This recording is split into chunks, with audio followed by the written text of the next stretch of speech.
Every casual follower of art must have heard about the Mona Lisa by Da Vinci. It is said to be the best known, the most written about, the most sung about, and the most parodied work of art in the world. But I have always wondered, really?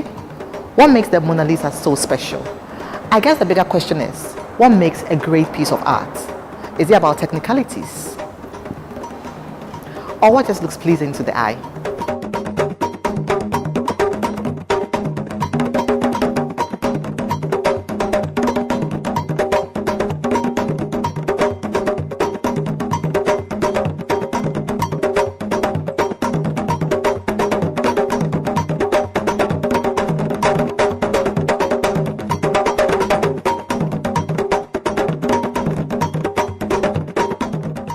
Does it take a technical eye to spot a great painting? I don't think so, really. I think we have all eyes for good things. One looks at anything, something, and then you say, I like it. That is it.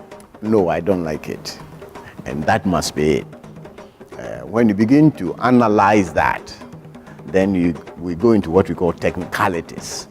But for me, those don't matter. Why do we have critics when it comes to art, where their word is taken as gospel? Well, you use the word, and it's $1 million question. We have critics. Yes, the critics are persons who have knowledge about the arts. They've studied the history of the artist, his background, his style, material he uses. So maybe he can stand before a work of art and he'll say, yes, I like it, that's good, that's very, very good. And I would not advise the layman, if he is buying art, to use that kind of standard to judge. If I, a layperson, choose to buy a piece of art, how should I go about it? Number one, you must like it.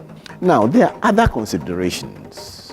People think of investment, or people want to hide their money. One of the safest ways to hide your money is to buy art. And it also has a way of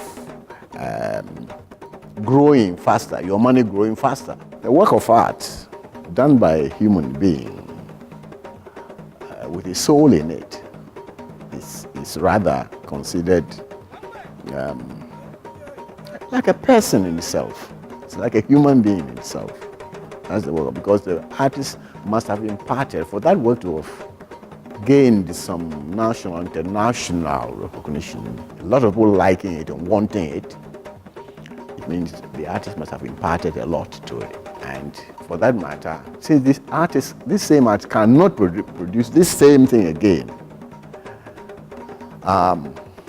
it becomes a thing that people must chase with money. If you're buying art for investment purposes, are there things you should look at? Yes, you think other considerations come in. That the artist must have made a name, that you are standing upon that name, knowing that his work will appreciate over the years. Or you recognize a very young boy coming. You see the way this boy has a promise. This boy has a future.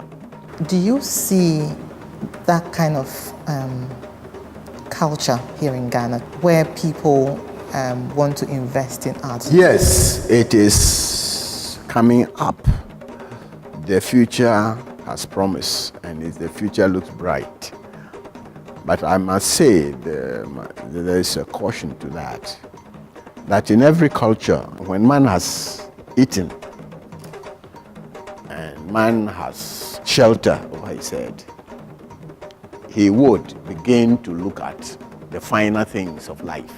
We are in that process, so we'll get there, yes, as the economy improves and people begin to improve their lives. If an artist's work is somewhat tied to his personality and his life, personality, then can an art depreciate based on the artist's life? Depreciate? I don't see that happening. if anything, you maybe appreciate, no matter where the artist goes up, the work will go up. If the artist goes down, it becomes crazy. That's how people would like the work more. They say, that's when he was sane. When he became crazy, that's what he was doing, That's when he was sane. I mean, so any day, whatever way you look at it, the work that has been done and accepted today by the artist and maybe his community will stay forever and will be seen as such, as one great work of the artist. Thank you, Prof. Pleasure.